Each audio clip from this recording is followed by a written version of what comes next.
Welcome to Solaris Nights, episode 75, Cosmo versus Jabberwocky. We start with someone approaching you in your office, saying, Cosmo, there's someone here to see you. You're gonna need to sign them in. It's a guest. What? I have to sign them in? Yeah. Just send them in. It's okay. Yeah, that's not how the rules work around here. And I'm just an Aztec, so good luck. It just closes the door in your face and keeps going. Well, that was rude. All right. I'll go see who's there. So, when I you say open, to myself, I guess. I don't know. Well, you have to be good at talking to yourself if you're a protagonist, right? So Yeah.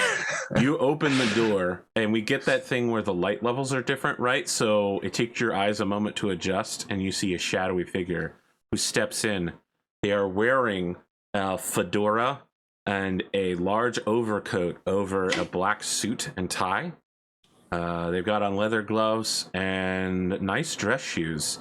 And as they step in, you're pretty sure that the background music has suddenly changed to like Britney Spears' Oops, I Did It Again, but like a 1920s vintage jazz version. As Big Tony Bertoli steps in and says, just the guy I wanted to see, Mr. Cosmo. Tony, how are you? You are looking very dapper, if I do say so. So he takes his cigar out the side of his mouth and like puts it in a waiting ashtray somewhere, and then takes his coat off and leaves a huge hand out for you to shake and says, I want to say I really appreciate what you did for the children. Of course. I mean, that was the root cause of it all, was it not? To do what is right for the next generation. So he brings you in for the handshake, but then he also brings you in for a hug at the same time. Cosmo's all about it. Okay, excellent. He's all about it too. I imagine he looks tiny next to it. Because did you say Big Tony's like 6'5", 6'6"? Yeah, he's big. Cosmo's like, 5'8". He's like not that big. So he looks forlornly at the cigar he's leaving in the ashtray and says, is this someplace we can talk, huh? Flashback of Cosmo thinking when he had the talk with Saya on the roof. Yeah, yes, I think there's some place we can go. All right, the two of you are up on the roof, right? Do we want to set this during the cyber night or during the day? You tell me what seems more dramatic for a talk with Big Tony, or how you want to talk with Big Tony to go. I'd probably say in the day is fine, just so he doesn't like chuck me off the roof and no one notices. So as soon as he gets out on the roof, he pulls out another cigar and lights it with and so you're looking around the international zone of Solaris. You can see drop ships coming down at the edge of the distance several miles away. Even now, like all the buildings in Solaris have to be sound reinforced to handle the drop ships coming up and down all the time in the international zone, because it's also the spaceport. So, like property here is pretty cheap, which is probably why the stable is based out of here. But yeah, it basically looks like a really awesome starfall that resolves itself into like an intruder dropship. And Big Tony just looks at it for a second and he says, look, pal, the thing I wanted to talk to you about is do you know what back channels is? By what do you mean? Like Cosmo has going to be a longer conversation. All right. So Cosmo's thinking like he's had plenty of back channels 5 years ago that never went well for him, so he doesn't want to just come out and say, yeah, totally. Let me just say this. The Bertoli family is an organization on Solaris that has not always had the best operational relationship with your stable. But let's put that aside. Let's talk about the Bertolis and the Capellan Confederation, all right? I want you to understand that's the relationship we're talking about here. Not as a gladiator, but as a military officer whose girlfriend, has understanding with the royal family. All right. I feel like when he says girlfriend, Cosmo's like, that's what this is? So look, here's the deal. The Bertolis are the people that run Solaris City. They run Solaris. All right. I think you know that.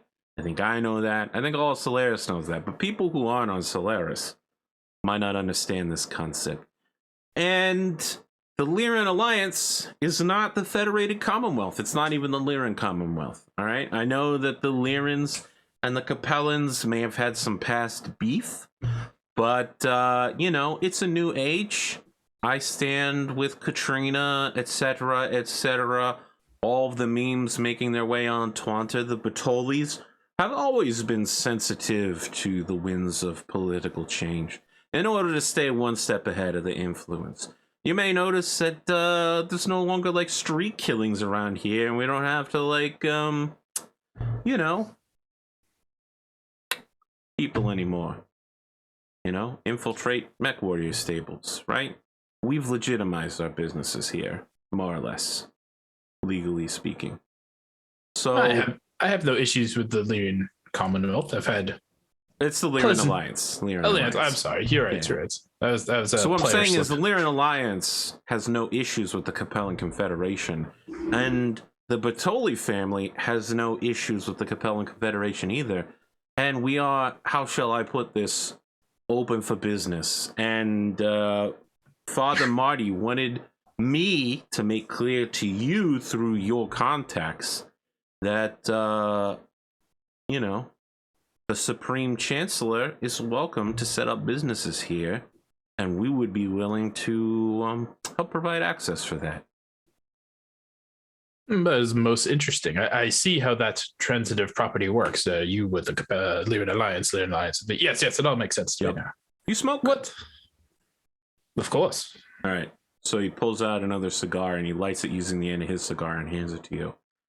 And just like looks dramatically out over Solaris City, over the beautiful river that's filled with garbage and trash. I said beautiful river. What do I actually mean is horribly filthy. It's like the Hudson, right? You don't ever want to be in it, and if you do, you want to be checked for, you know, everything. And that's exactly where the jet skiing was, right? Yes, exactly. The stable provides a good healthcare plan. Okay. Is there outside of this general open door policy you have extended, is there anything else you were looking for me specifically to relay? I mean, look, I'm relaying on behalf of Father Marty. Of course. What I would specifically like to relay, if you could speak directly with the Chancellor, is just my infinite respect for his position. Wise words.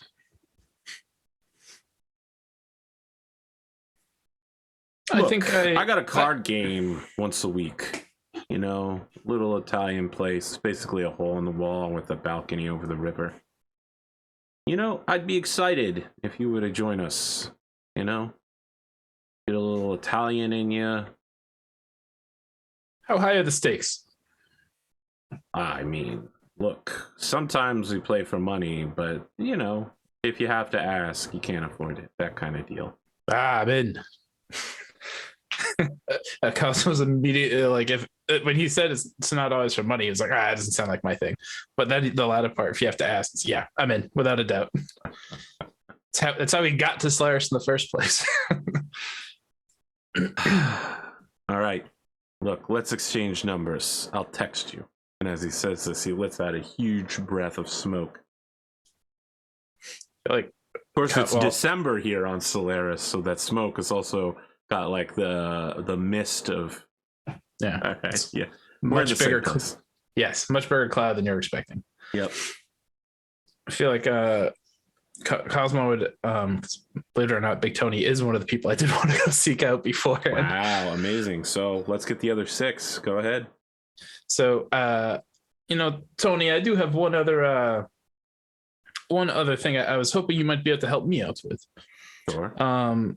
To continue promoting your fundraiser, I think we can hit 2 birds with 1 stone. It has recently come to my attention that, well, you know how sometimes we must be cheesy for the arena and he'll pull out the shirt that says "Hold my Cosmo," except this shirt is like a triple XL, so in Big Tony size. Sure. And he's proposing, I was wondering, Hillbilly is given me some names of good photographers after our last joint session. I wonder if we could do a promotion together for your fundraiser. But, also you're wearing this and frankly, you're holding me up. I am Cosmo. You see the joke? Yes. Cheesy, yes, but, all for the good of the children, as you said. Make a roll. Yeah. God, there's so many extra dice here now. I don't know where to start grabbing. Blame the Duchy of Anduri. Oh my god. Boom! Damn. Season 2, Cosmo's on. Yeah. Okay. All right. All right. So he neatly folds up your t-shirt, right? And I don't know. He's like, do you have a plastic bag or something I can take this home in? Oh yes, he just like pulls out like a full duffel bag. He was like, here you go. So you just want to like walk out of this place with like a padded t-shirt, like a folded up t-shirt in one hand. He's a cool looking guy. He's got to look cool at all times, Absolutely. Cool guys don't walk around with a folded up t-shirt in their hand that says "Hold my Cosmo." Yep. This is very. Cosmo's thinking this is very good. Soon I will be on the homepage of r/HMC. God. Reddit doesn't exist in the future. That's way too fucking toxic. It's a virus that was removed a long, long time ago. Perfect. And we don't Reddit's run by the word of Blake. I got there. I got there. Yeah, there we go. I guess I have to go talk to Jay then. But I think it doesn't have to be a scene, but at that event, the main thing Cosmo would be trying to show off to try to auction is a suit that looks just like the robe his mechs wear when he enters the arena now. Okay. All right. That's all I got for Big Tony. Sure. What's next? I can't help but notice you don't go, what's next with all the other gladiators? You told me you have 7 people you wanted to talk to. I do. I don't go, what's next with them? I think I did with Glimo yesterday because he was like, I've got like 4 things I want to do. There we go. All right. Well, I raised the stakes by 3. Who's next? They have to go to 8 or more people. I always have to get at least a couple words in with Zhang Kufei. And honestly, it could just be a text probably just to figure out. Zhang Kufei. Yeah. To figure out any updates on the Maskarovka. She has sent you a message. You go to text her and there's already one waiting for you. Damn, she's good. So it's an indicator that you need to speak with a agent of Heligoland who is remaining behind to act as like a trading factor and administrative authority, like a viceroy isn't the right, but like an ambassador essentially. So if someone wanted to have business with Heligoland, they would talk to this guy. Is it the same Sean you guys last time? No. This guy's name is Consul Guan Shao.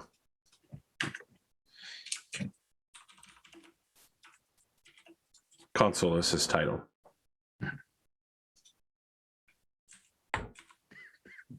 Okay, so she said just go talk to this guy? Yep. And it's somehow related to the Maskarovka? No, it's related to... It has nothing to do with Maskarovka. It has to do with Heligoland. Even better. Great. She has nothing for you on the Maskarovka. You can message her about it, though. Nope. If she doesn't have anything, then I will kind of skip right over her and go find and talk to Cao Yu myself. Cao Yu. All right. Cao Yu is in jail. Still? Good. Yeah. Good. I mean, tried to stab a dude live on television. There's no talking your way out of that. Yeah, I guess there is. I've seen the last 6 years, but yeah, I mean, other than that, in a normal universe, no, you don't talk your way out of that.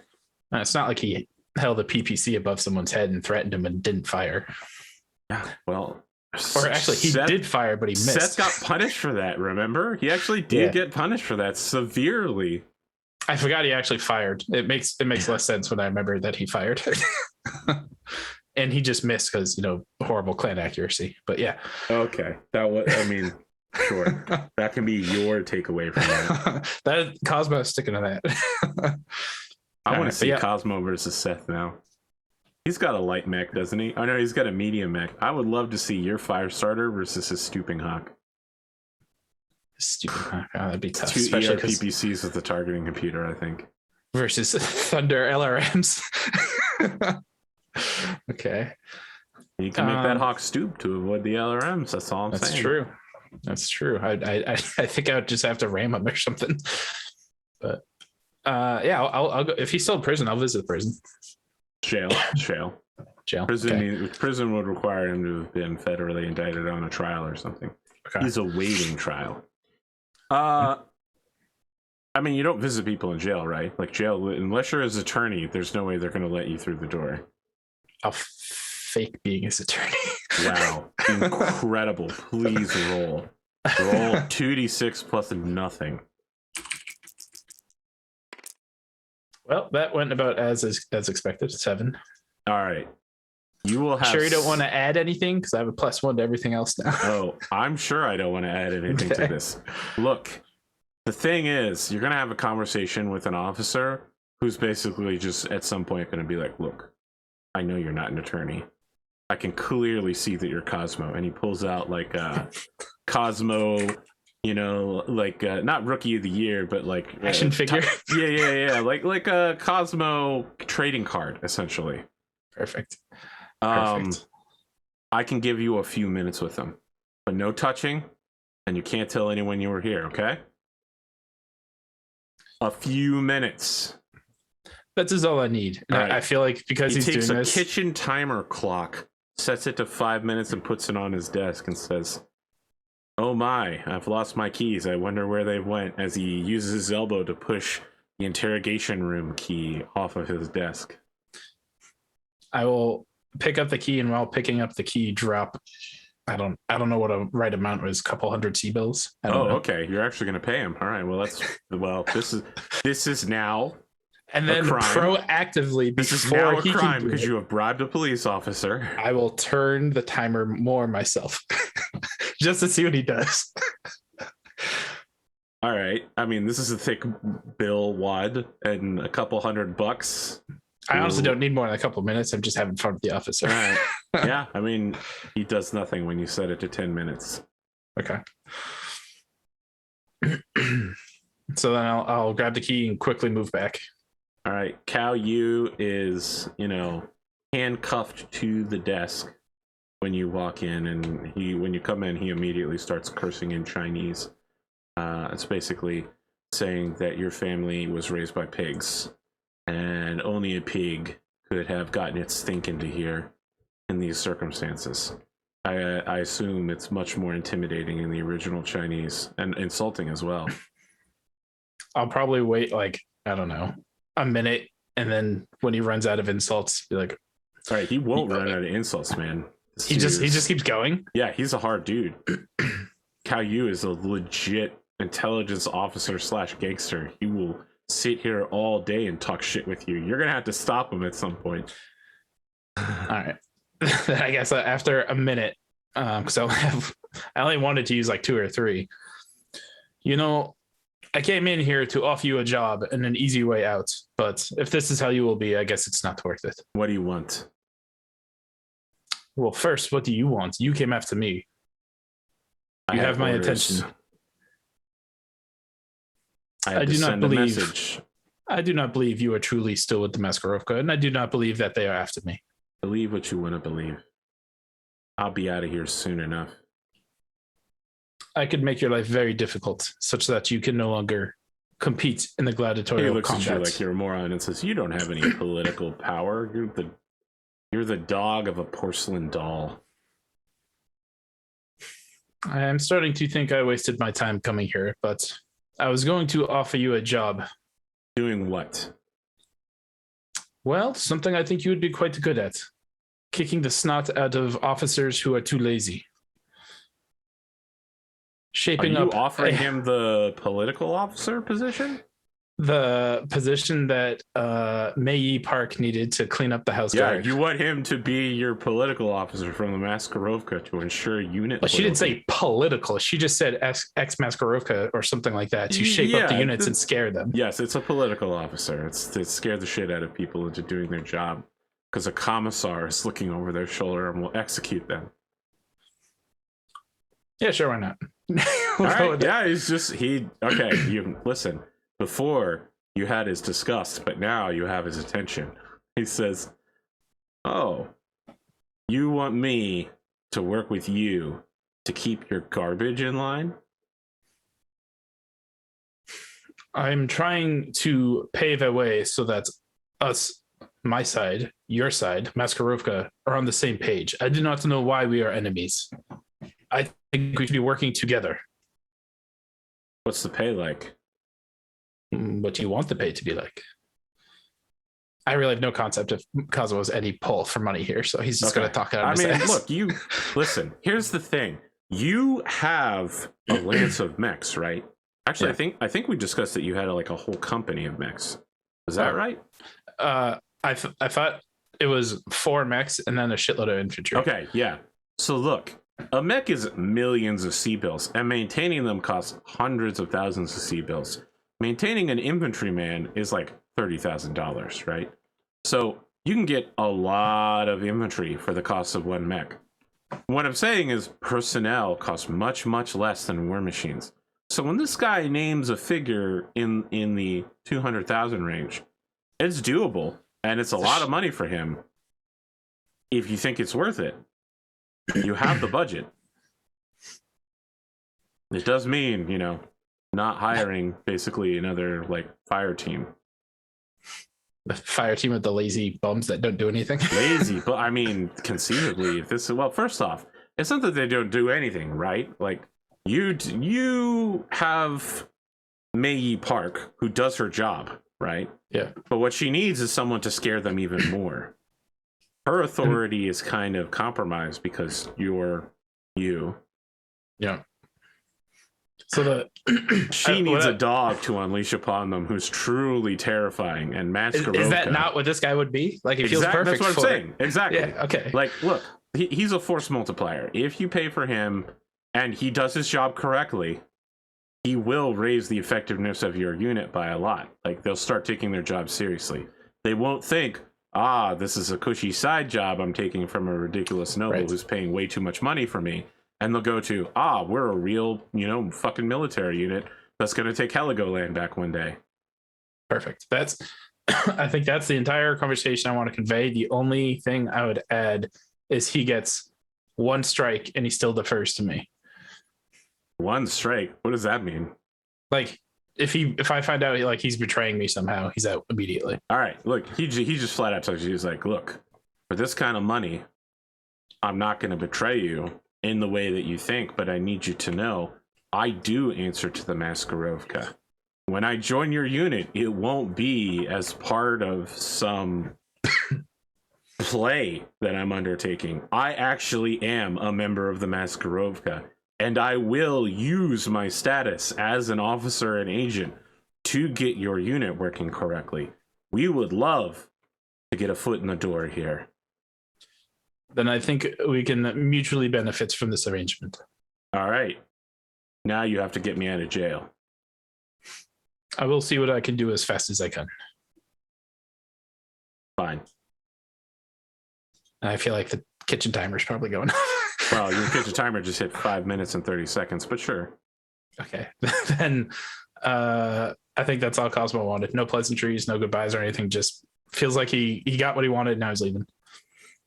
Sure. Do I have to make a roll or anything for that? Nope. You talked your way into this one. I'm going to let it slide. Yeah, that'll just bite me back in like a week. And you're literally inviting someone who could be your enemy into your house. But sure. Yeah, this is a dog you know rather than a dog you don't. Yeah, what's that phrase? A wolf into the sheep's den. Sure. But, all right. Well, I think that's good. I'd say on the way back from the jail, Well, does the guard say anything or indicate anything, or is he just like whatever? Like I put the key down, I just leave. Yep. He just takes the egg timer and clicks it and puts it back into his desk.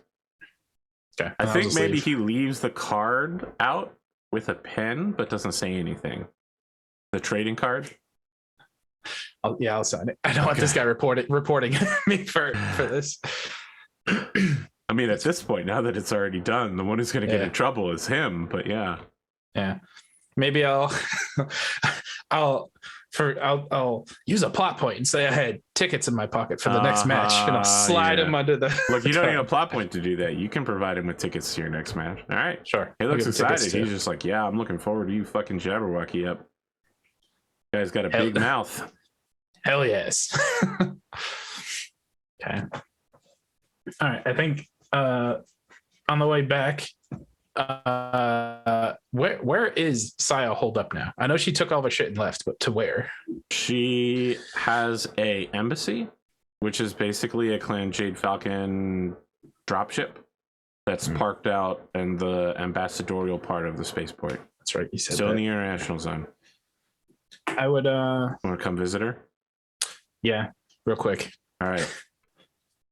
It's called the Emerald Talon. This is the dropship. And you are, like, elementals do allow you to approach after searching your vehicle. Wow, Saya meets you at the ramp of the dropship. You went to see Sergey Wolf once, right? No. At his dropship? No? Okay. Well, this scene is shockingly reminiscent of that. Like, she just casually comes down to meet you wearing Clan Jade Falcon leathers and is just like, Cosmo, what can I do for you? So I'm very sad to see the path that our Apex Dragons and you have taken. It feels we are separating. However, I understand you have your own free will to make your decisions. I am here not to talk about this, though. This was brought to this was mailed to Apex Dragons, but you are no longer there. So here is a letter that is for you. It is. Oh, yeah. We're doing this, huh? I thought it was best to hand deliver this to you when I saw the logo of Solaris Centurions. Yep. Okay. It is still sealed. I did not open it. Yeah. She opens it and reads it. And right about when you think she's halfway through, she begins slowly tearing it up in front of you. And then she furiously rips it into tiny shreds in front of you and lets it fall between the two of you. And like a passing aerospace fighter like roars past, and all the pieces get into the wind. And she goes, "Thank you for bringing this to me. It was a enlightening read. I had forgotten how craven the inner sphere is. That they use money to get what they need." Well, that did not go as I planned. I thought that would be something more family related, but what do I know? You thought that message would be one I would be glad to see. I don't know. I didn't read the contents. That is your business alone. As I stare at the message on my screen. All right. Well, is there any return message you want? I'm happy to be a messenger, seeing how you're not very welcome in many places right now. Do you feel that there is someone who would bar my path? No. I've seen you in a mech. You can go where you like.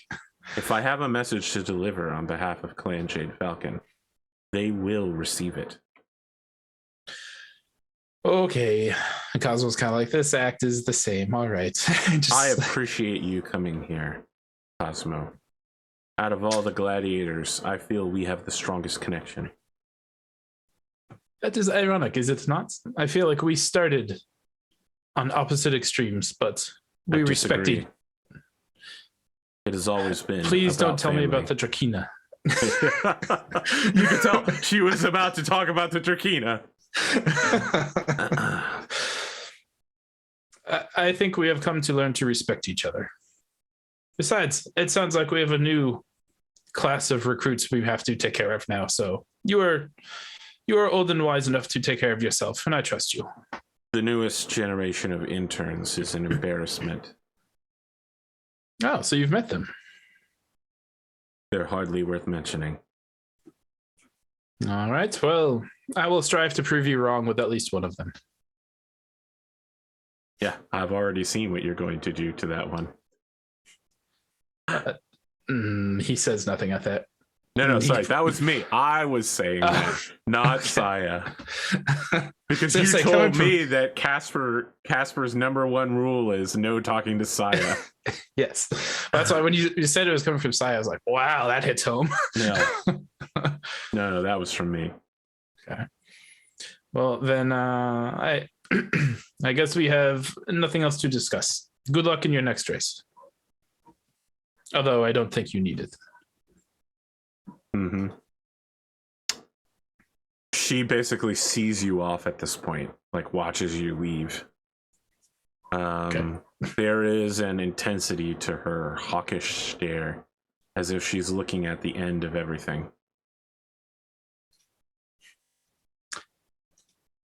I feel like I have nothing to say to that other than you did it to yourself. To myself as I'm walking away, and she looks at my back. Okay. I think I'm going to push the J conversation again because it feels like this more and more good content comes every week from other player sessions to talk to him with. So I think the last person I want to talk to is Zuri. Okay. Zuri is in her office, and you can see that her office is filled with there's no like label, right? There's no this is what this project is, but you can tell, given the theme, it's how do we spin Saya Jade Falcon into a positive terminology? Like, how can we turn this situation around? And there's a lot of red X's on ideas people have put forward. A lot of crumpled up papers in the trash, all with what if we... So she is drinking a Jade Falcon PPC. Wow. Okay. Zuri, isn't it a little early for something that's strong? Perhaps I should come back later. No, come on in. All right. Well, Guten Tag, as they say. Guten Tag. What can I do for you, Air Cosmo? Well, I wanted to say that your marketing on a last match with Saya, I felt it was quite successful. I think it was a big bonus getting... Well, during the match, not after. I'm repeating what I think you said at the end of the last time, that we hit the nail on the head because we tied. So proved that Intersphere can die clan. That part was successful. Sure. The rest of the Saya part, totally not. But her actions have definitely proven to have made a big splash. Well, some press, bad press is better than no press, yes? No. That is a statement made by idiots. All right, well, that's why you're in marketing and I'm not. Anyways, I wanted to thank you for setting up this match with Jabberwocky. He's been quite a hothead. You have to win, though. You know that, right? That won't be a problem. I think it'll be... I've heard you say that before, and so has everyone else in this stable. And you have failed before to follow up on that statement. I have never lost in a light mech to another light mech. However you want to spin it, Cosmo, I can put that on the posters if you'd like. That does sound quite nice. Never lost inside my own division. Yes, except for a Tex. Don't put any pictures of Tex. I have lost to a tank. Never lost to another light mech. Perfect. Yeah, this is getting very specific. It kind of calls attention to the fact that with its specificity, you know, suspiciously specific. Have you heard this before? No, I just think of it as fact. Okay. Is there something I can do for you? Yeah, so, well, I know Jabberwocky is a bit of a loudmouth. I don't know much else about him, other than he's from Davian. But I wonder if you could help me pinpoint what he's piloting these days. Sure, make a research roll.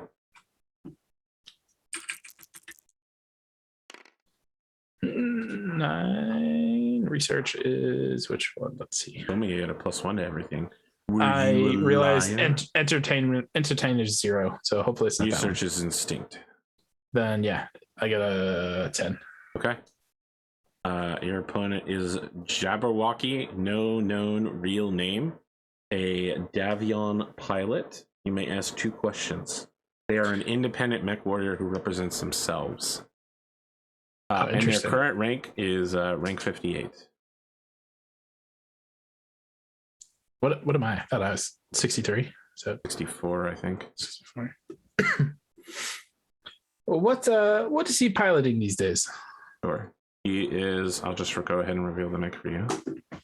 He is piloting a Fire Falcon 9K, which is a light mech featuring an ERPPC, 2 medium pulse lasers, a small pulse laser, and a rear mounted medium laser with a 5.8 speed signature. So it's like a light mech hunter, right? It's not as fast as the fastest light mechs, but it's kind of big, and it, packs a huge shot. That ERPPC is no joke. And what is he? I'm trying to think. What would be more helpful for the craziness I want to do? Gunnery or SPAs? I'm thinking SPAs because those always can turn things over like crazy. Okay.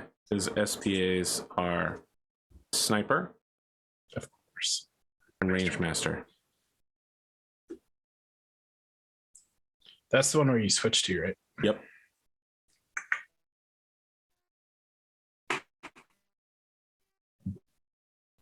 Wow, so it sounds like he does not like people getting too close. I think I know what I will do this match. Oh, one more thing. Is it possible for you to promote matches that don't take place on Solaris? Look, Cosmo, it's not easy to get off planet, right? You got transit time to a jump ship. The jump ship has to jump. Then you got transit to your destination. I mean, that's all time and money. We could send you to somewhere like Galatea, right? If you wanted to have matches somewhere else, but I don't think the company is going to cover those costs. The only non-Solaris matches we've had anywhere in the last 5 years were on the moon of Able. What if I were to secure some funding for transit elsewhere? To where to do what? Well, he's debating if he wants to reveal his plan to Zuri, but I guess I am hoping to have my next match on Heligoland. That's several weeks of transit away, plus your return. I mean, Cosmo, that you're just going to be... Yes.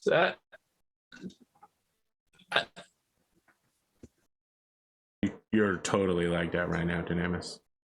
Uh-oh. I haven't heard anything you've said in the last 10 to 15 seconds. Can you hear me now? Yes. Okay. If I find an opponent and secure funding, could you make it work? I think you need to talk to Elizabeth. But Elizabeth does not like me. She's going to like you spending corporate money and spending multiple weeks not doing your job here a lot less than she likes you. Fine. Cosmo pulls out his phone equivalent and just texts the question to Elizabeth. All right. Elizabeth says, my office now. Period. God damn it. All right, Zuri, have a good day. She salutes you with her glass before kicking back the last of the PPC. Yeah. So Elizabeth is waiting at her door to show you in. The first time you've seen her outside of her chair. At this season, I think. Come in, Nicholas. Sit down. Let's have a talk. Hello, Liz. It's Miss Carmelian. Oh, okay. Well, that's maybe I shouldn't even bother with this request. Can you explain to me why you think it would be okay for you to skip your contractual obligations for multiple months to transit to Heligoland and back to attend a single mech match, which you have yet to even set up, secure an opponent, funding, production, an arena, advertising, marketing.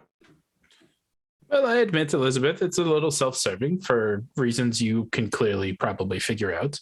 But I also think it is an opportunity to expand our reach a little bit. You know, how many other gladiator stables are willing to go to put fans in the front row where they can otherwise not get seats to a match?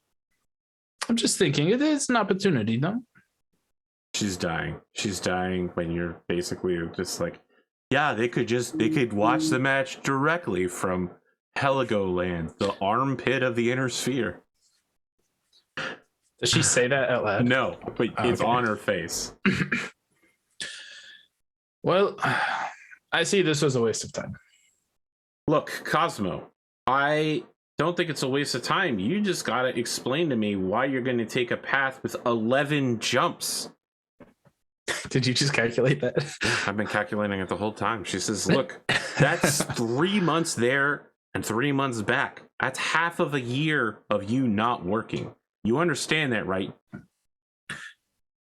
Well, perhaps, maybe not for a next match, but at some point in the future, I would just like it to be considered.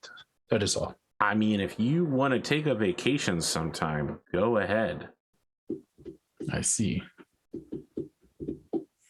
If you don't find our employment to match your... Oh my God, what would be a really corporate thing to say? Your personal goals? You may seek employment elsewhere. There are several opportunities. I think you're going to find that they are not as lucrative as what you're going to get here. I see.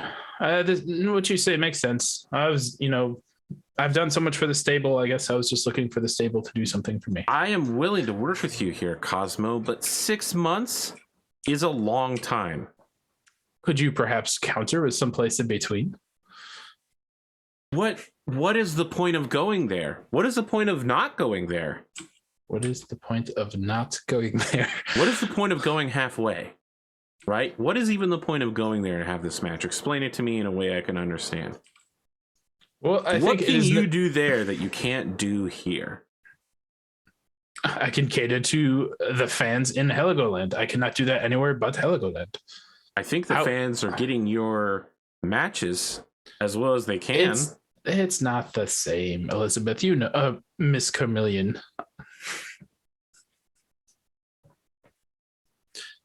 Let me think of it. I will see if I can come up with a better proposal.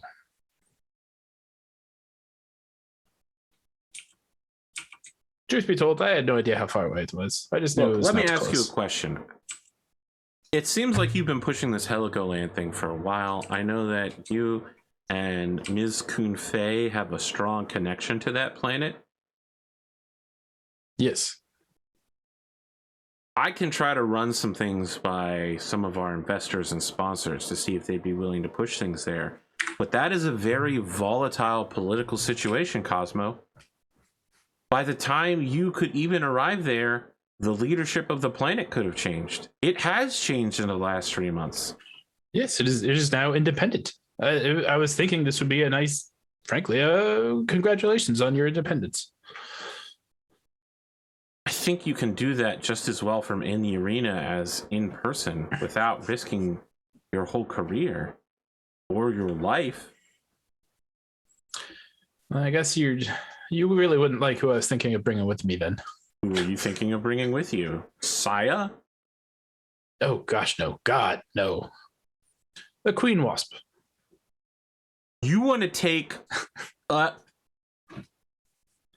It would she even agreed to this? No, I have not even asked her. I have to check with you first. You're the boss.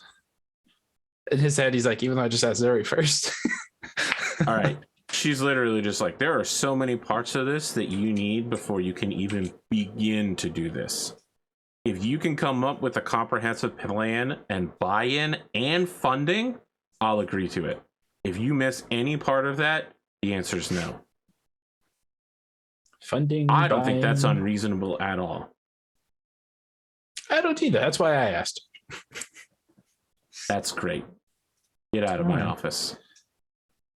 No, she doesn't say that. That's what I would say. That's not what a savvy corporate businesswoman like her would say. That's just what I would say if someone came to me with a ridiculous plan.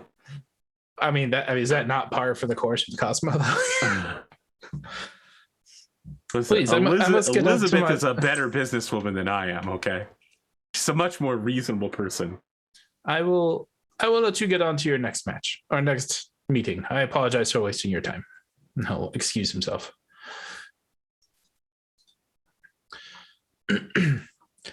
So neither her nor Zuri said anything about meeting Caspar, huh? I guess I'll save that for next time too. Then. We're at my token hour mark in and haven't even started the battle, so ready for the interview. I feel like you're jotting notes. Stupid proposal to Elizabeth. I am emailing. I'm Discording Rad. There's a question as to how much money Critical Role makes. Sorry, I'm getting distracted. All right, your interview. Yes. William is wearing a Han business suit. So, it's got a nice collar to it. It's got a nice crisp sharpness to it. It's a little dull gray. And he just says, Nicholas, welcome back. This is Solaris Nights. Good evening, William. Yes. You are looking... that's the Mech I'm going to end up using. You are looking quite sharp as usual. And, given my opponent this match, I know usually I'm one for small talk and having more fun with the opponent, but I think this time it'll be more of a serious fight. I mean, this independent Davian representative, he runs his mouth too much, and I intend to silence him.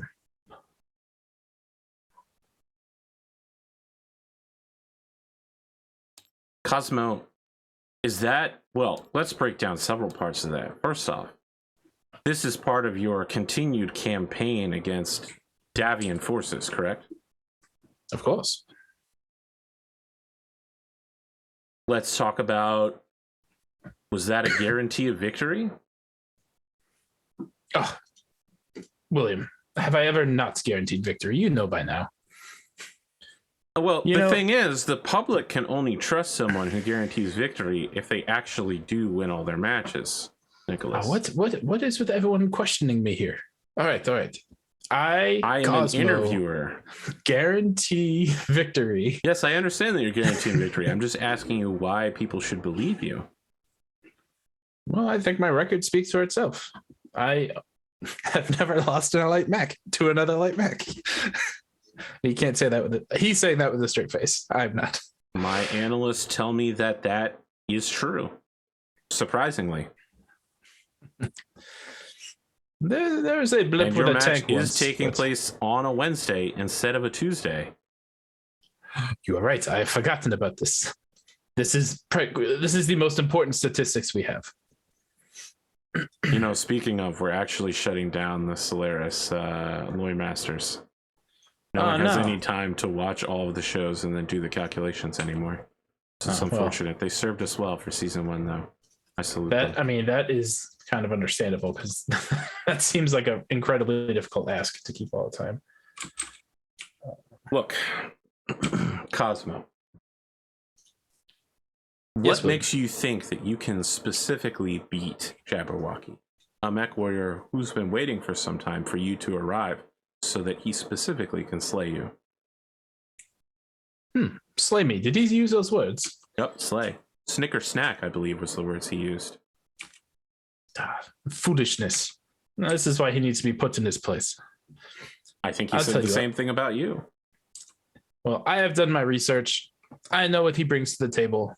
And I think I have a wise counter for it. Can you break us off a little piece of the remix? What are we going to be looking at? I will be moving faster than you've ever seen me move before. And that speed will run right through his mech. Something you saw at the end of me and Saya's race last week, the week before. Do you intend to charge and engage in physical combat? Of course. And by your implication, it sounds like you have a new mech. Ah, yes. Once again, the investors to Apex Dragons have been very, very kind to me, which reminds me. It seems as if the investors greatly favor you. If I'm not mistaken, you have received more mechs than any other mech warrior. I do believe this is true. I think I also have gone through the most mechs, even though I somehow don't lose. Lose. I've been there for all of them. There was the Vixen, yeah, and then we had. I remember the minefield. It was great. Technically, we set it to self-destruct on our own after, but sure, whatever you need to tell yourself. But now, so I am revealing a new mech today, and it is, it is. I'm trying to think. I had 3 people buy me mechs and rebuilds in a matter of a week, so I actually can't remember who did which one. But wow. It was. You hear that, investors? He doesn't even take care to understand. I can look it up. Oh wait, no, I did write it down. Oscat was Ruin Industries, and the other mech known as seen yet is from the Circle. I've wrote it down just for this situation. But per usual, I didn't read my notes. I think someone literally just did dedicate to Ruin, so I don't want to stockpile Ruin too much. I'll do a Ruin throwback has literally here. Been spending money like water, like crazy. I think I'm going to do a throwback here and dedicate this victory to Vulture Industries. Vulture Industries. Yes. Wow. Has anyone figured out who Vulture actually is yet? I'm told almost every other gladiator knows except for me. So, so I don't know, but you're right. This is a throwback. We haven't seen Vulture Industries in some time. I'm looking forward to this. I think they might appreciate the directness of this battle. Is there anything else you'd like to share, Nicholas? No, I do think I need to be in the right mindset for this battle. It is, after all, an opportunity for me to go up in rank, which is what this is all about. So I must focus.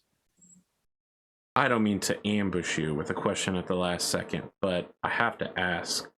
You are the mech warrior of the first generation that has the closest relationship to Saya Jade Falcon.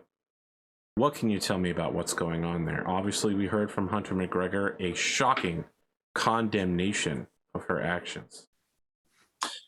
Yes, well, Hunter is our stable champion, temporary, that spoke on behalf of our stable, and so I think our stable has made its point. However, I will say, me as an individual. Well, let me go back. I want to make sure you're saying that this is the official stance of Apex Dragons. That is what Hunter said, right? I watched this episode on like 1.75 speed. So let me ask, what is your stance? My stance is Saya has always been challenging to understand, and it is not hard to see why, with her experiences are very different than those of my own. She is just making a very strong statement of how she believes, and I believe that everyone is allowed freedom of thought. So this will blow over in time. I am not too concerned. So you don't think this was a very serious discussion? That this was just nothing? This is just another Wednesday for Saya to me. Amazing. You're going to have to make a controversial statement because you just pissed off like most of the inner sphere. Because he doesn't take one it way serious. Or the other. This isn't a big deal. What do we got for also, you'll statements? be lucky if Saya doesn't debone you like a fish for this. Well, I mean, this is the exact thing he's always This is just a there. Tuesday for Saya. Controversial that's entertainment, so that's a straight 10. A straight 10? Yeah, buddy. Unbelievable. In fact, everyone in the inner sphere agrees with Cosmo now. You're right. Let's look back at the history of Saya. I don't think it's that. I think it's just that you become a new meme where what was the one? How can you say something so brave yet controversial? You remember that meme for a while? Yeah. We've memed Cosmo before, but this is truly the epitome meme of Cosmo. It shows up on every message board. Like, Cosmo's just like, oh, this is just a Tuesday for Saya. Still image. And the bottom says, so brave, yet so controversial. Man, this is the first time he's gotten on a meme for succeeding, though. Well, you get to reduce your stress by 1 and gain 1 glory. I have no stress, but I'll take the glory. Perfect. Well, I'm glad that you have no stress, because here's what happens next. As you're leaving your interview, oh no, a burlap bag gets placed over your head. Well, that's not good. You don't do anything as a result? Like when you say leaving the interview, like leaving the stage in front of William? No, like... leaving the stadium itself. Like leaving the building. You step out into the night, the cold night of Solaris, and a bag goes down over your head. If this was season 1, I probably would have taken out the wrench in my back pocket and started fighting back. But at this point, Cosmo would just be like, all right, who is it this time? What have I done? Who are you with?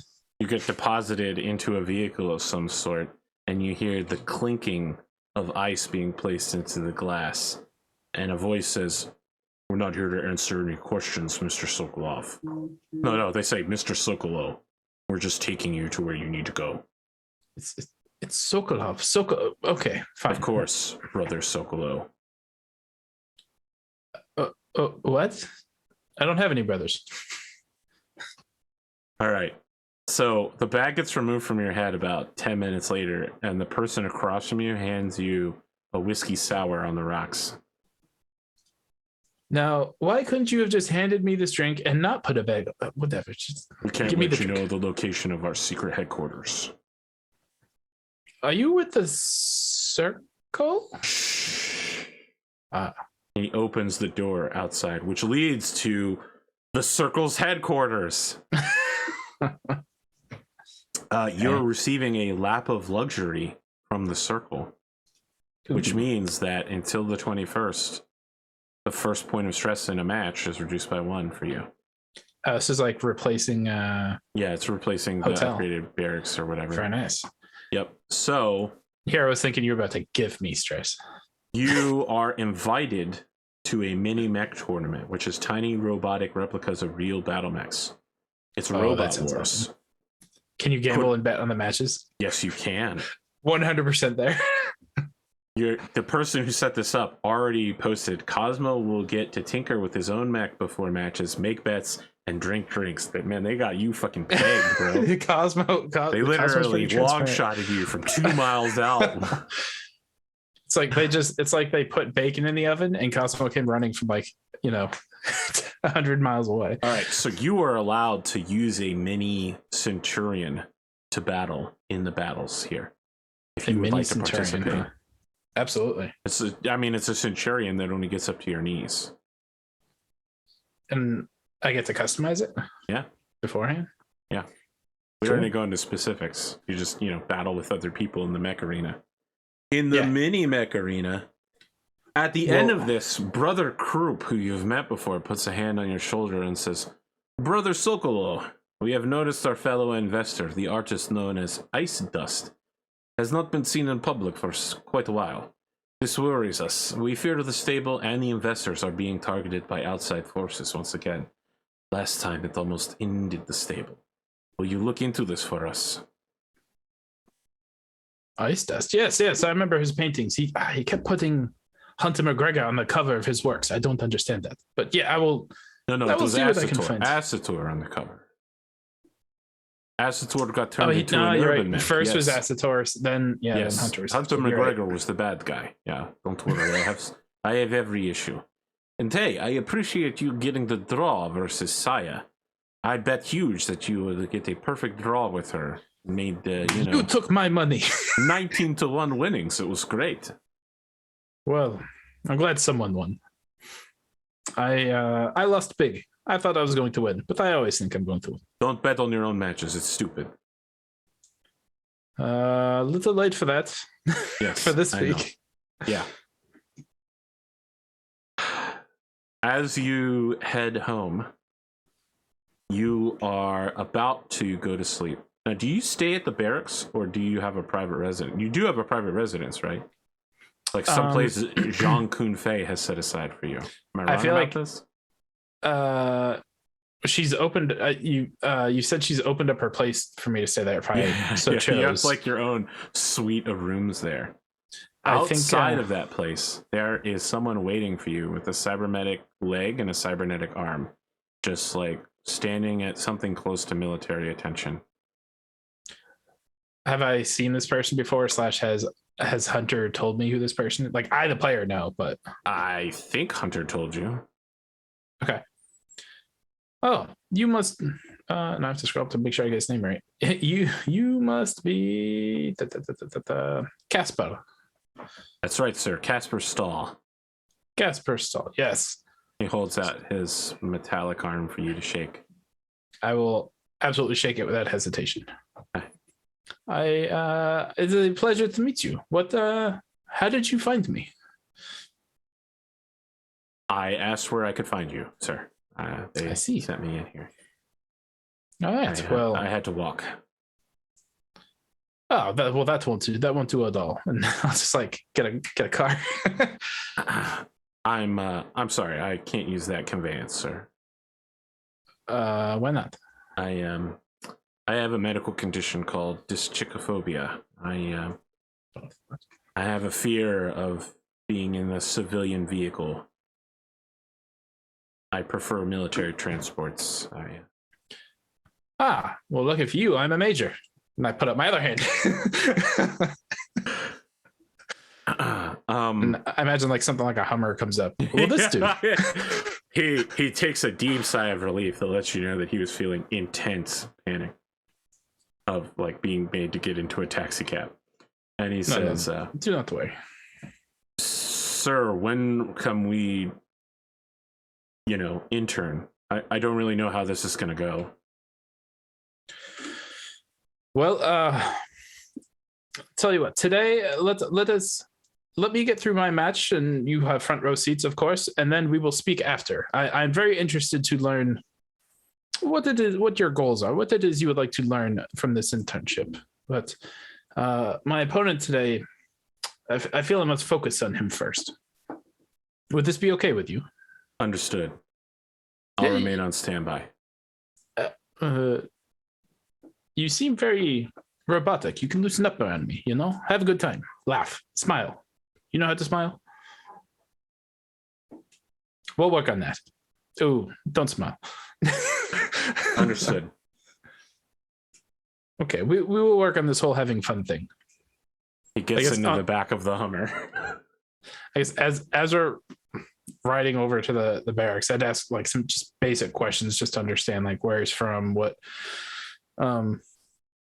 how he got into the intern program. Not anything looking for you to answer, just basic chit chat, small chat. Okay, so he's from Solaris, I believe. I think he's from this planet. But he, it basically just comes out that like he has to pay back the cybernetics, right? Like they're deeply expensive, and he borrowed money he didn't have. And fortunately, he shows you his cybernetic, and it doesn't just have a serial code on the left arm cybernetic. It also includes the nameplate of its very famous first user who had it. These are the first generation of cybernetics that allowed a user to plug directly into their mech, developed in the late 3020s for the Fourth Secession War. And the nameplate on it reads Sebastian Bassett. I thought you were about to go in an Allard direction. I juked you. That was a hard 180. Interested what the audience is going to think in this moment. Yeah, so like It's old, and it also gives off an aura of evil, as if it once belonged to a villain. But yeah, it's old, and it looks old too. You know, like instead of having the kind of Luke Skywalker real hand, it's more like claw hands. You know, like tinky hand claw things. But he shows you like the port where he can like pull a ribbon out and USB it into his battle mech and essentially control it with his brain. Because his cybernetics do not have the kind of flexibility that would allow him to normally pilot a mech. He also has to plug his leg in as well to cover the left leg movement. Interesting. Yeah, so I mean, does he reveal... this kid has it rough. He's got to pay huge amounts of money back. He's already taking a penalty for, you know, having to use cybernetics to pilot. He's not really like, he has the capability to pilot a mech, but he's not really great right now. He's a hard worker though, and he doesn't talk much unless you prompt him to, which you have been. Does he I will not push or prompt for this, but does he willingly reveal why he has cybernetics? Like what happened? No, he doesn't reveal, but obviously they were not by choice. You know what I mean? Like, yeah. It wasn't just like, you know what, I should just cut my arm off and put a cybernetic there. Right. But like what, like he doesn't, so he doesn't reveal why. Okay. No.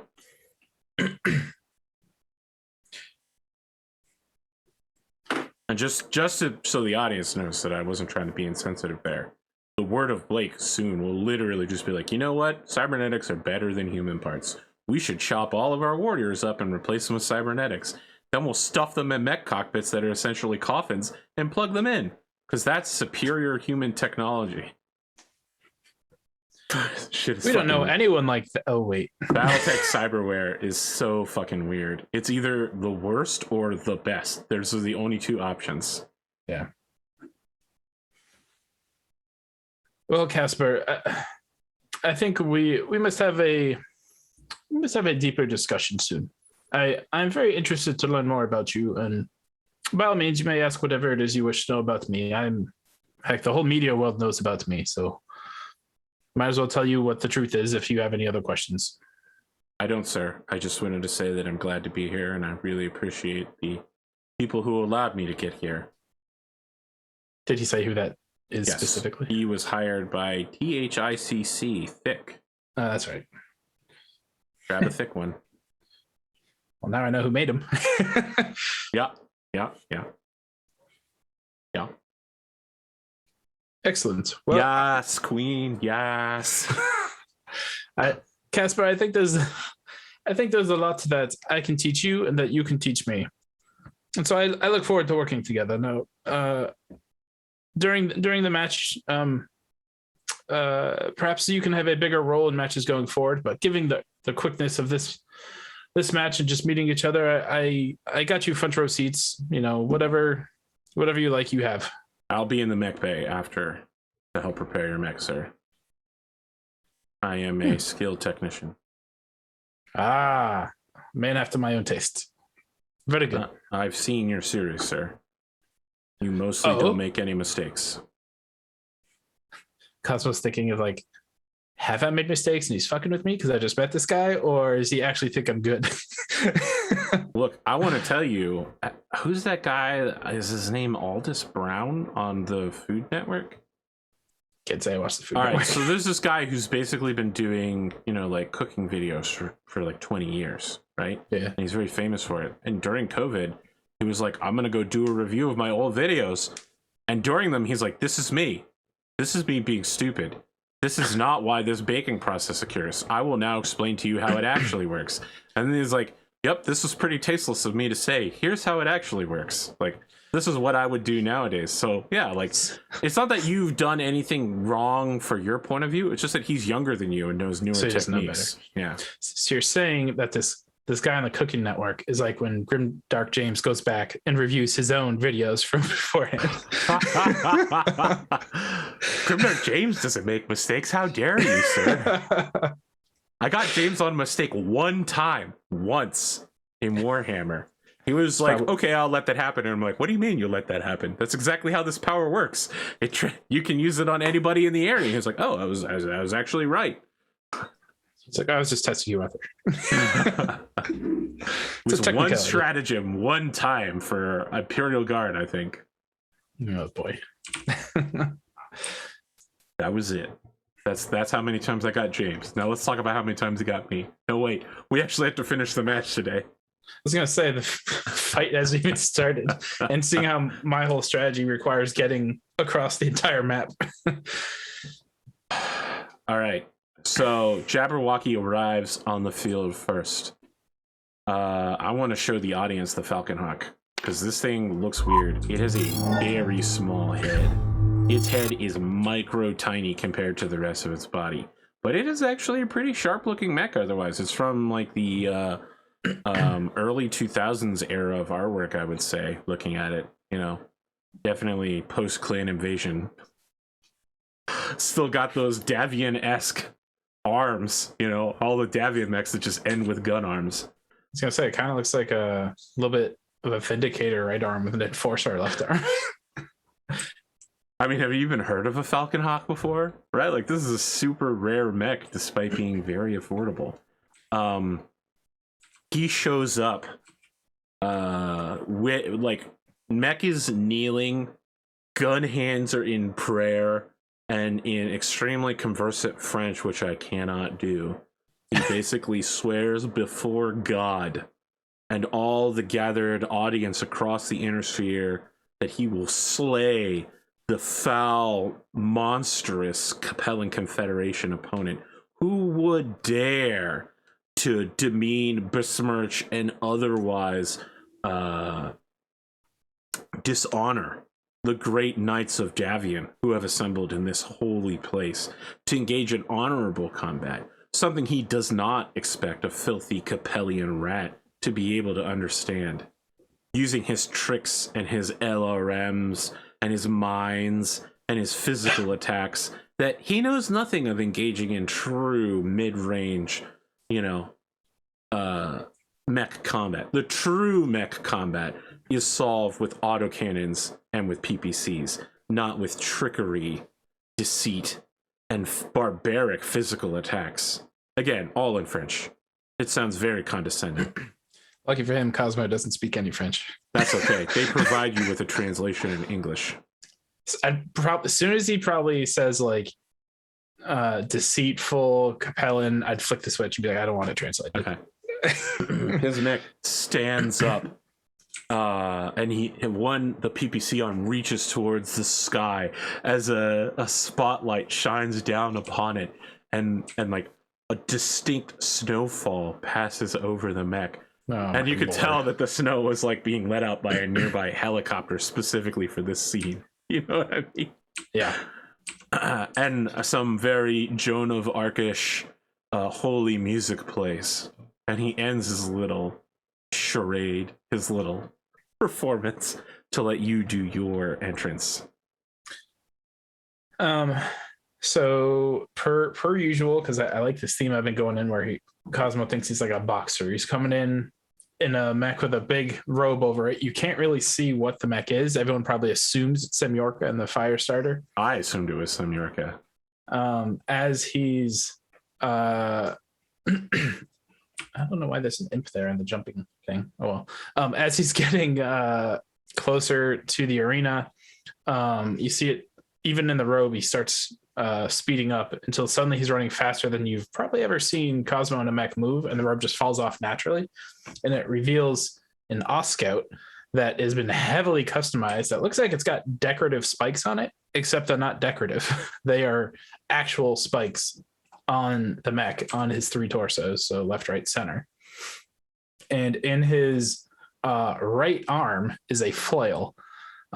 So it is ironic that this guy well, Cosmo didn't hear it because he doesn't speak French and he turned off the translator, that this guy's bashing melee, and that is all Cosmo intends on doing, is running straight through this guy's mech. And the music he's coming into this time, this is too good that it worked out this way, is the same music that Ivan Drago walks into in Rocky 4, where there's just he dies. Where there's a low bass sound and then just sounds like steam being released, kind of like every couple seconds. He'll open up he'll open up his book when he gets to a good resting spot and just read. It is easy to love your friend, but sometimes the hardest lesson to learn is to love your enemy.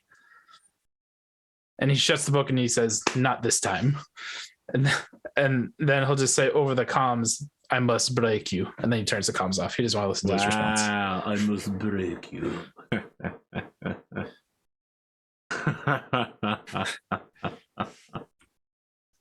Perfect. Heavy Rocky IV influence. I mean, now you have to stick the landing or you're fucked, bro. You know that, right? Yes. Okay. Let's roll. There's a lot of stuff on this mech that I haven't ever used before, so it should be interesting. You better be ready to use those spikes. I got a 10. 8. Wait, does this guy have a C3 computer? Did I do that? Yes, he does. Okay. You have a C3 computer, not him.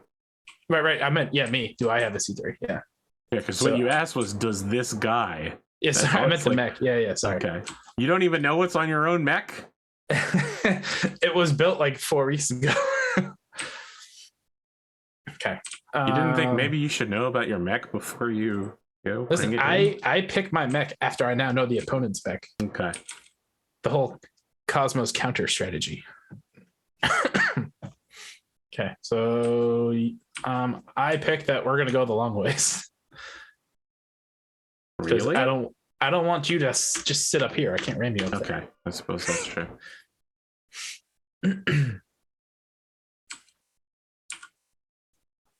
Crucial to win that first initiative. Long ways, but which side do you want?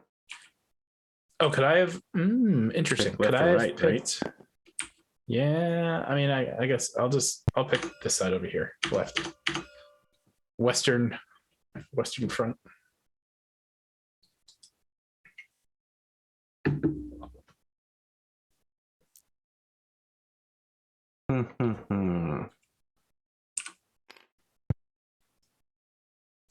Is there a straight line actually? I'm telling you, bro. So the thing is, the Solaris Nights will broadcast before Dawn Agreement, but I filmed Dawn Agreement before this, and I totally fucked my voice up so badly during it. Doing some orcs. Yeah, I was just like, "Oh, mate, look at me. My name's Farless." I was just coughing every 10 minutes, and now I'm just like, "Yep, guess I'll die." All right, I'm placed. All right, I should say I'm using my SPAs that are the reroll one for the first time reroll. I can't remember what it's called. For initiative. Oh, tactical genius. Yeah. 1 point of lucky, and the one that gives you the increased crit chance. Okay. That's all. So I'm not bringing Fire Fist because it doesn't work with the flail. 11. Ooh, that might be tough to beat. Never mind. 14.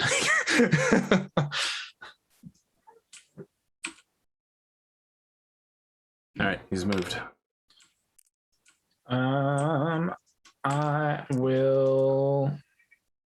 I'm just going to straight up run for 11, I think. No mask, no supercharger, nothing like that? I think we're far enough away.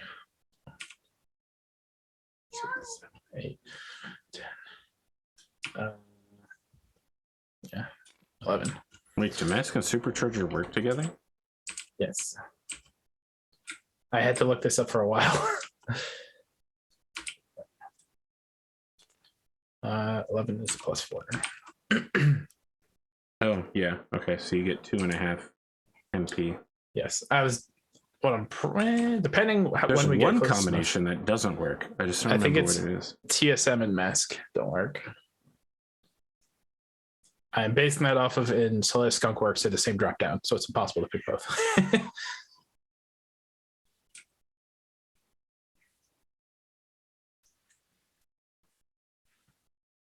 I'm not shooting anything, so it's just up to your boy. Okay. 2 of you run towards each other like the start of an anime opening. 10. Well, that's a 5 with a reroll. It's a 10. Okay, let's reroll. One single reroll. 9. 7.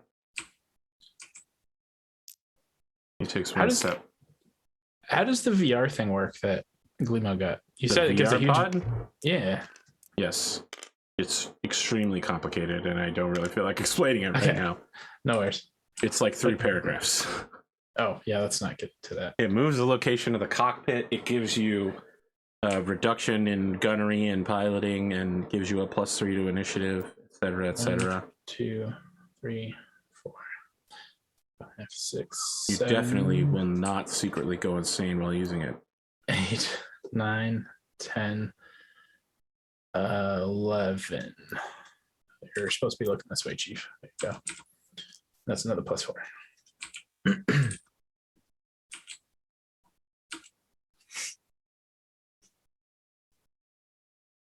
16 hexes, huh? GGO. I'll take the shot. 5 for all this other stuff, so hopefully that helps a little. Well, that's a really good roll. So center torso for 10. You are on my front set CT. All right, so he takes the first shot and he says in French, "For glory, for honor, for d'avion." And he just lands this amazing shot, even while moving, while pushing his way through the woods, while you are moving top speed through a forest, and hits you dead center in the chest. I should have shakes. Spikes, I think, only negate damage on melee. Yeah, they're physical damage reduction. Okay. Yep. So I take 10. The spec would be better at finding Hunter McGregor than and a sniper. Yep. 7. 12. Okay, he doesn't move. As expected. This hex is too small, so it's that one. You should talk to the guy that makes the maps. I think he's you. Of course I know him. He is me. 2, 3, 4, 5. I need to figure out how to get 18 hexes away from you. 5, 6, 7, 8, 9, 10, 11, 12, 13, 14. Turn would be 15, 16, 17, 18. Oh, wow. HBO's trying to make Game of Thrones a thing again.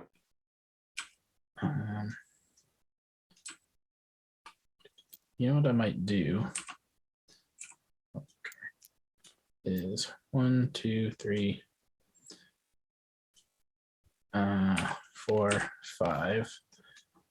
You've already moved, and 1, 2, 3. That's 3 trees, I think. Either way, it's 3 trees. No, it's not. It's only 2 trees. I'll back up one more. That's a walk.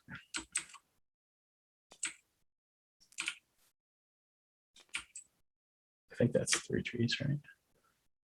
No, it's still only 2 trees. God damn it. All right, screw it. I'll just, to speed things up, go up here and like that. Now it's a run.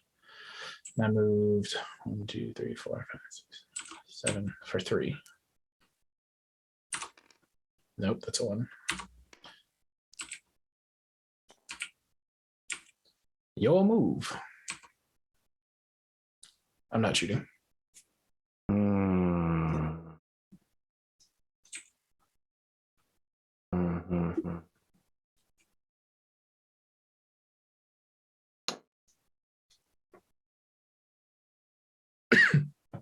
I've chosen to make a weird move for me, but okay.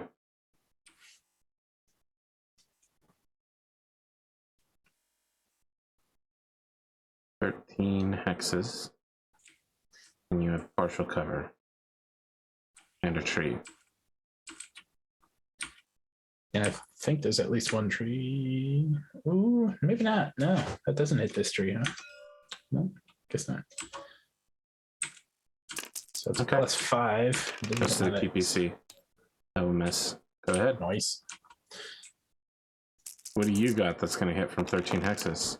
No, I said I'm not shooting. Sorry. Okay. I was thinking it was 8, weird that you were rolling dice so soon.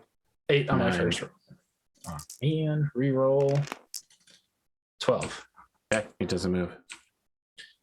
All right. 1, 2, 3, 4, 5, 6, 7. Turn 8, 9, 10, 11, 12, 13, 14, 15, 16. Yep, I'm charging.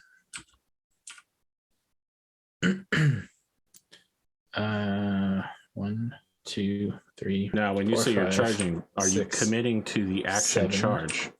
Or do you just mean you're 8, getting close to him? 9, 10, 11, 12, 13, 14. That'd be 15 hexes. I'm going to keep the dice there because I have to activate both those other things. I'm committing to the charge. Not twos. Mask activates. And supercharger activates. I don't know why I rolled again. No reason. Okay, if you get shot in the middle of the, I already have the charge 1, attack 2, open. 3, It's 4, literally 5, from the last 6. match. We fought where he charged. 14, I believe, is a +4.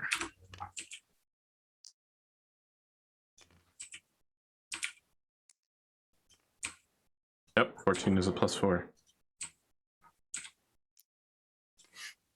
Mm-hmm.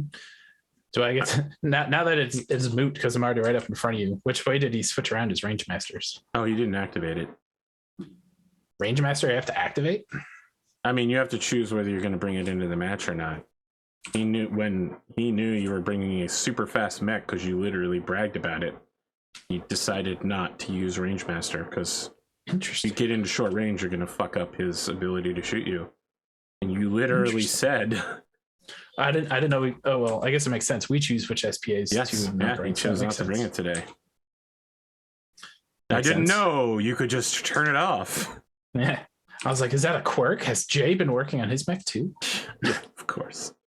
All right, he's gonna alpha strike with all his forward-facing weapons.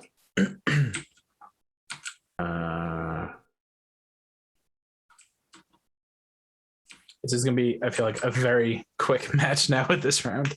I mean, if you get shot in the center torso, you're basically donezo. I'm gonna use edge on that. Is that his only edge to stay alive? How? I don't feel like I need to answer that question. Right arm takes 10.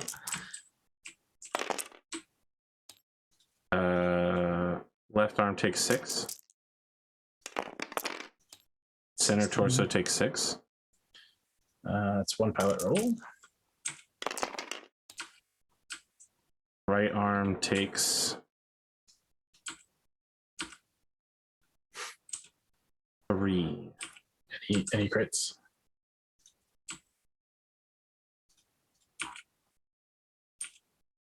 Any crits? Nope. Okay. So I need to make a PSR. You have to make 2, actually. At a +1. Yep. If you fail either of them, you stop before charging. So a base 2. Pass.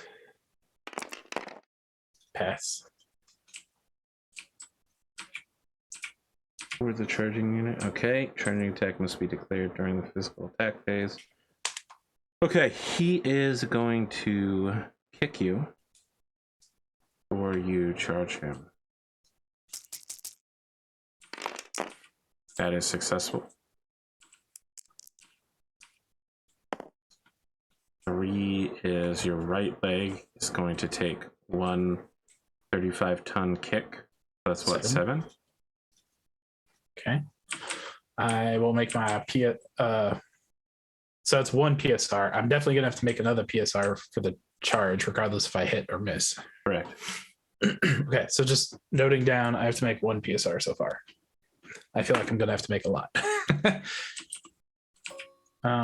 Okay, so normal physical attack modifier, except the difference between our piloting skills. He has a 3, and he's got the woods. So they kind of negate each other. Right.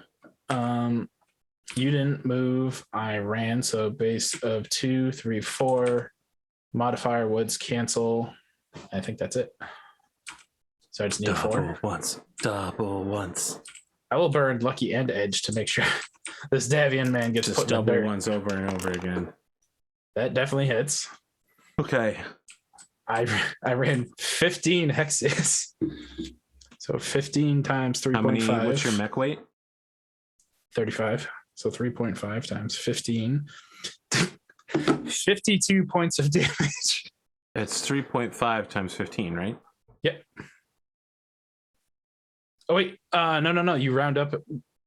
So I thought it was 3.5, but in the Saya match, you told me you round up to 4. So it's 4 times 15. Yep. Fractions round up. Oh my God. That's 4 60 times 15. 60 points of damage in chunks of 5. Yep. All right. I'm going to have to make tick marks as I do this. How many? That's 12 in total that I need to make. Okay. Here we go. Number 1, hits center torso, 5 points of damage. Okay. Number 2, 9 is left leg, 5 points of damage. Sure. 2. I wish that was elsewhere. 4 is right arm, 5 points of damage. Sure. 8 is left torso, 5 points of damage. Yep. Really spreading it out. Center torso critical with 2 criticals. Okay. Let's save that until after you've done the damage, but I'll bring some dice over. That's the 5th. 5 is right leg, 5 points of damage. Sure. So halfway done. 3 is right arm, 5 points of damage. 8, I feel like I already hit 8. Left torso, 5 points of damage. Okay. 4 is right arm, 5 points of damage. It's internal, but there's no critical. No critical. 8 again is left torso, 5 points of damage. That's internal, and there's a critical. There is, 1 critical. Even with the crit SPA, it's still 1. 5, 6, 7, 8, 9. So this one's 10. 11 is left arm, 5 points of damage. Okay. This one's 11. 8 again is left torso, 5 points of damage. No critical. And left torso falls off, and the mech is destroyed. Do I do the last one or don't bother? Sure, go ahead. Maybe you'll hit him in Last the head and kill him. one is left torso again, 5 points of damage. Okay, I mean, you can roll criticals if you want to, but this match is over. The mech is already completely destroyed, right? There's nothing worse that could happen to it. It's cored. The 3 fusion engine hits are done. All right, then there's nothing else I can do to it. You gotta roll That's for piloting checks. I do. I took a kick, which is a +0, and is there a modifier for charge? No. No. So I just have to make two twos. Yes. Add +3, sorry, I think. Oh, at +3. So charge. 2 + 3. I need to make 5s. Ooh, I got a 5. +3. And oh no, lucky. I need to use lucky to get above a 5. Oh man. Okay, Cosmo's still good. I take 4 points of damage someplace that you determine. Fine. I don't think that. Well, maybe the center torso. Let's use location 8. Sure. 5 points of damage to your left torso. I roll a 1d4. How do you determine the spikes block? Physical damage. I think it's only the damage to that someone else deals to you, not damage you deal to yourself. Okay. But let me look. It's fine. Because if you're going to use spikes, we better know. This mech is good at one thing, and it just did it. So, it's actually, only when you take a physical attack. So this isn't taking a physical attack. I mean, it's backlash. But the spikes would have done more damage to him, but it's fine. I mean, he's not punching you. You're literally colliding your mech with him. No, like when you charge with spikes, you do more damage. When a spike, the controlling player can choose to use torso-mounted spikes to inflict more damage. You have to declare that. Yeah, I forgot. So that's my bad. So he's dead. His mech's dead anyway, so it's fine. Okay. I envision after I'm done running through him and his torso goes off. I mean, that would have been it, though, right? Like, if you don't kill him with the charge, he just beats you to death by shooting you with a PPC, right? There's like no second charge, right? I'd have to make crazy loops like I did with Saya repeatedly, or I'd have to hit him with the flail. But yes, so it's really a one trick pony to maximize how far you can go. Just want to make sure the kids at home know before they turn their whole battle strategy into charges. No, the best time to charge is when you're in space. Yeah, but we already knew that from watching people charge in space, because it's a pain in the ass that you send your opponent flying. So actually, he falls one step back. He control falls back as well and doesn't injure himself. Okay. He gets out of his mech and in very fluent French is just like, "This is bullshit. You should not have been able to do that. This is illegal. I want someone to inspect his mech. Go fuck yourself. The blood of your mother is not good enough to be pissed on. Something, yes. Very Frenchness." So I think as soon as I was done running through him, Cosmo just kept going. Like, not running, but like just walked right off the arena. No respect whatsoever. Just, okay, I'm done. You go into your interview afterwards? Let me go ahead and give Fulcher Industries their 1 wealth. I do have 3 glory, but I feel like I should save that for when I lose. So I'll go to the interview. You can choose to not go and not use the glory. No, that's not Cosmo style. Okay. I'll go. Okay. Nicholas, why don't you explain to me what happened out there when you simply walked off the battlefield? Oh, as Cosmo starts talking, he's drinking from something that's clearly primary vodka, but the vodka is crossed out and it says beer on it, and then he spins it, and on the back it says delivered by Jacobson Unlimited. I feel like that's like a post-it note that you've tagged on there. I mean, I'm pretty sure Eric does not include that on the can. Yeah, so it's probably, that makes sense. I could see Cosmo doing that, post-it in Sharpie. And he would just say, just 1 minute, William, real quick, if you don't mind. I just want everyone to know, how I got this primary vodka beer. It's through the hardworking individuals at Jacobson Unlimited. And, speaking of which, they're looking to bring some individuals into the periphery. And I've never been myself, but I have to say, the idea of getting away seems nice sometimes, doesn't it? Maybe you should get away. And just points at the camera. Go ahead and make your fucking roll. Just remember, you can't use lucky outside the arena. I still have edge. Yeah. That's all you've got. A 6. What do I need for it to be successful? What is 7 plus? What type of roll is this? It's entertainment. God damn it! Why is entertainment the only one that's 0? I'll use my edge. Try to be more entertaining. I'll use my edge. Be better at rolling. 8. Whew. When I saw the 1, I was like, "Fuck! It got worse." That's a 7 there. Oh, you're right. I can't do math. 7. So I got the same thing I already had. The finish line. Yeah, can't do math. You get to either gain a glory or lose a stress. Well, I still don't have any stress, so I'm gonna go ahead and take that glory. I will say, everyone seems like they've taken hot dog now to guarantee victory. I was the original hot dog taker. Actually, that's a lie. Butch McGurk was. No one uses no everybody in order to arrange their own matches and automatically succeed at certain roles without having to give a shit. We did have someone who had that, but didn't turn out well. Yeah, he used it in like 1 match before he fucking died, bro. Don't tell me. I was there, Gandalf. I was there 3,000 years ago. Oh, boy. I name him Mithrandir. Stormcrow. I'll take my moderate success here for Jacobson. I'll take it. Sure. Well, you're rank 58 now. Yeah, buddy.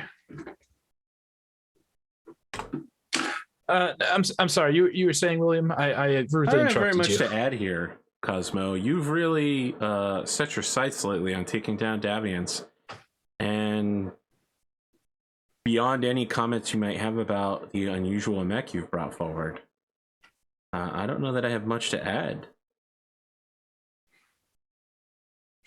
Well, because we only have 8 minutes. I will. I will just say that you, of the two of us, who's the one that said they wanted to slay another? That's all. Okay. The answer is both of you. I mean, I said I wanted to take him out. I don't think I said I wanted to kill him. Slay him. Okay. Twice. All right. Dude literally met with a guy named Big Tony Bertoli earlier in the day, and now he's like, I just said I wanted to take him out. I obviously meant to dinner. I just wanted to. Who knows why he ended up dead afterwards? So weird. He's sleeping with the fishes, you know? Oh my God. That's not even a euphemism at this point. Like, there's no reason anyone would sleep with the fishes, right? I'll put him 6 feet under. No, you should have gone with concrete shoes, right? Because there's a river. A good one. Yeah, and then every now and then when Seth's thinking back on his times in the jet ski, he'd hear a thump, and that would be his head. I think if that ends the interview, Cosmo would probably just head to the Eye of Providence Lounge to collect his winnings for once again betting on himself, noting to himself, probably shouldn't do that again. I guess I'm gonna need an intermediary. And at that moment, when he's collecting his winnings, he spots someone at a table that he recognizes. That's a member from Gamble, and they make eye contact, but no other sign of acknowledgement, and thinks, I think I just found my intermediary. And because of the interest of time, I will. Well, plus this tanked anyways. I will not go find Queen Wasp, and will not make a proposal to, hey, you want to go have a fight where it's a good opportunity for you to possibly jump up in a bunch of ranks. Instead, I am going to train Caspar, and I will get way more into his dialogue next time. Sure. Let me mark down here that Casper's got 1 unit of training in him. And I think if you need to know what type of training, I'd probably put him through the very beginnings of the obstacle course just to see how he handles the mech piloting wise, to see what does he know how to do. What does he know? Can he run straight? Does he is it smooth? Does he have a hitch, a giddy up? Just that he's slow. It takes him a while to react. There's no unusual movement. He actually you would say he is smoother at piloting a mech than he is at navigating with his own cybernetics. But that said, it's almost as if he has a full half-second delay to all of his actions. And he's trying to account for that, right? But, rather than accounting for that, you should be lowering that reaction time. Yeah. All right. He's plateauing himself before he reaches his full potential. Now, I'm going to ask you, because you seem to have forgotten about it, but are you going to speak with the consul? Oh, fuck, you're right. I did forget. This is like when I had to talk to the chick who was the bodyguard for PK like 4 times in a row, and I just kept forgetting. Azalea? Yeah, I will. Yeah. I will. I will totally go talk to the consul. That's all right. I totally Consul forget. Guan Xiao has like an office in the International District that's, it's in a larger business building, right?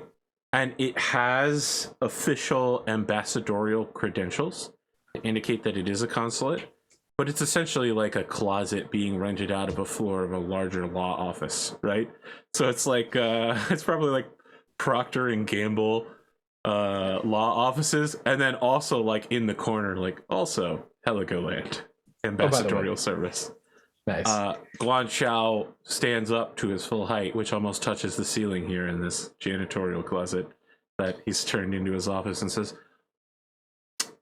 wow, what an honor, Mr. Sokolov.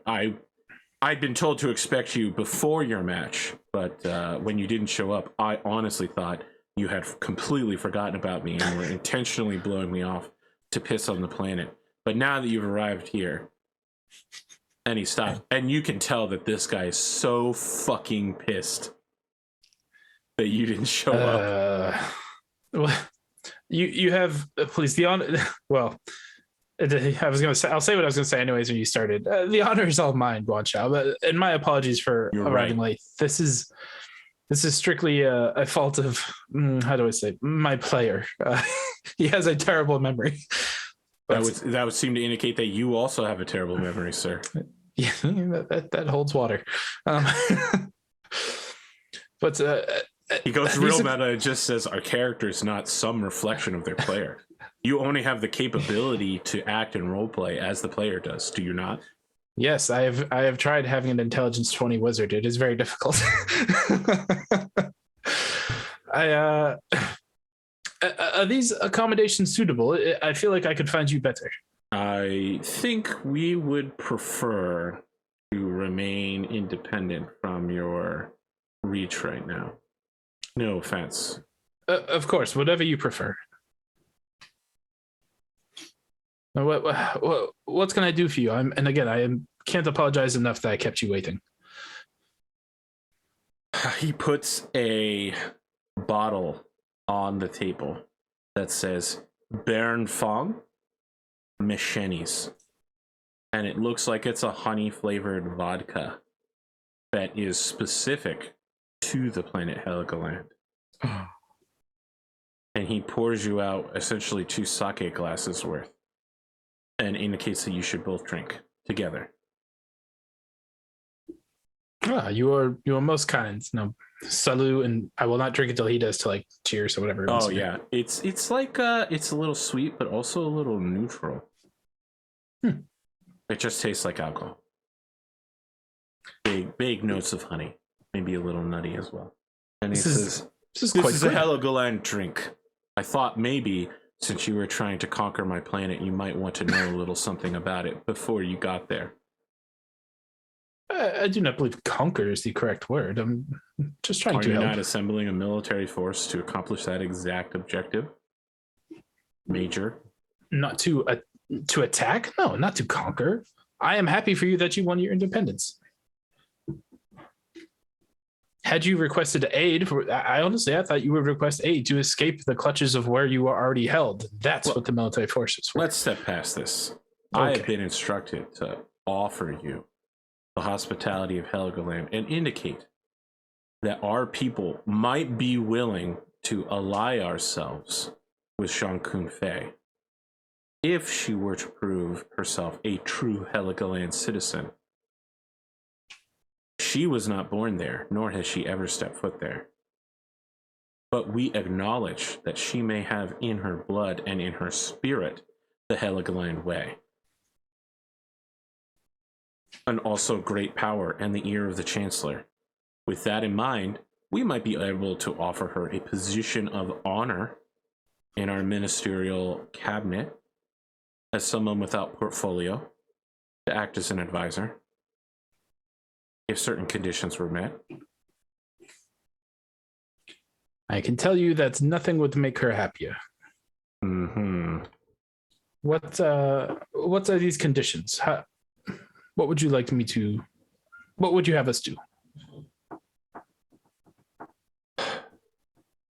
Look, there's a lot that isn't being done. You understand that, right? Like, I do, but as you have pointed out, we did not want to intrude. I mean, if we showed up with a military force, that would not have helped. What is it you would like us to do? Today is December the 6th, 3057. And that means it's Nikolastag on Heligoland. A celebration of St. Nicholas. Where is St. Nicholas, one might say? We have many traditional festivals on Heligoland that you might not be aware of. This is very likely, and I would say 100% fact. I would extend from my government that you and Jean Kun Fei go through several trials to prove that you understand Heligoland culture and can earn a place of respect and honor among us.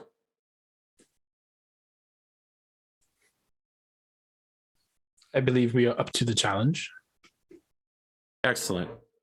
I would like to invite you to our Stroopwafel Festival. Did you say Stroopwafel? Stroopwafel Festival. Yes, that's what I said. I've actually had those in real life. They're delicious. Yeah. Well, Heligoland, the Stroopwafel Festival is a very serious affair. All right. Have you? I don't know where you live in America, and don't say it on camera if you don't want to. But I'm gonna ask: have you ever been to like the Midwest, like maybe Minnesota or something? And they're like, they're like, this one specific day is like the greatest holiday ever. Like everyone knows that this day nothing can go wrong. Everyone must attend with grave seriousness in their Sunday best. And you better not watch football during the middle of it, or your ass is gonna get beat. Well, up until that point, I was like, I've been to Minnesota once, but no, nothing like that. Sure, but you understand what I'm saying. Like they take the Stroopwafel Festival so incredibly seriously, like way beyond. And it's a Heligoland tradition. And they would like the two of you to participate in the cultural celebration of the Stroopwafel Festival on Solaris, which includes figure skating, which includes a traditional log cutting, the deciding of which side of the bark should go up or down. The two of you will have to come up with the same answer at the same time, or winter will be extended by 6 weeks. And other various cutesy couple events. I think when he says that part, like cutesy couple events, Cosmo's just kind of like, that's me saying that. He would be explaining to you with grave seriousness probably each of the activities that you must undertake, the feats of strength. It's a happy Festivus. Yeah. Cool. We would be most honored and delighted to partake, and I think you will see that we shall surpass the test and hopefully bring more enjoyment to your Stroopwafel Festival. I don't really know how to say Stroopwafel in any other accent than the only way I could say it in English. So. That's it. That's what I got for you. It's a nice ending. I think I took more notes in this past 30 seconds than the rest of it, which probably shows by forgetting about the guy. I think it's because I wrote him in on the OneNote, but everything else I wrote on the paper. You better perform well for Consul Guan Shao if you want to be taken seriously on Heligoland. How long till we can get 2 Edge? You need to get the Legend playbook. And you can only re-roll a roll once. Yeah. I can't up my entertainment, so hopefully training works. Oh well. Actually, I should up my. So I guaranteed victory in on a match. I got 4 XP, or 2 more to make it 4 this rank. Okay. Okay. Anything else you want to fill in? Repair costs. Do we have to do that?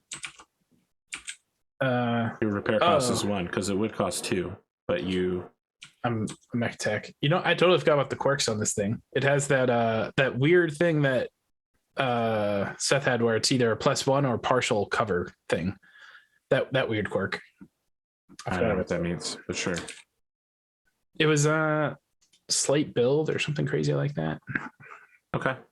It doesn't matter now, but I forgot this thing has 4 quirks and I forgot them all.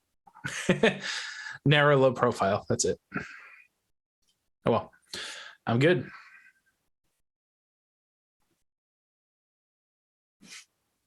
All right, friends, thank you for joining us. Have a good time zone.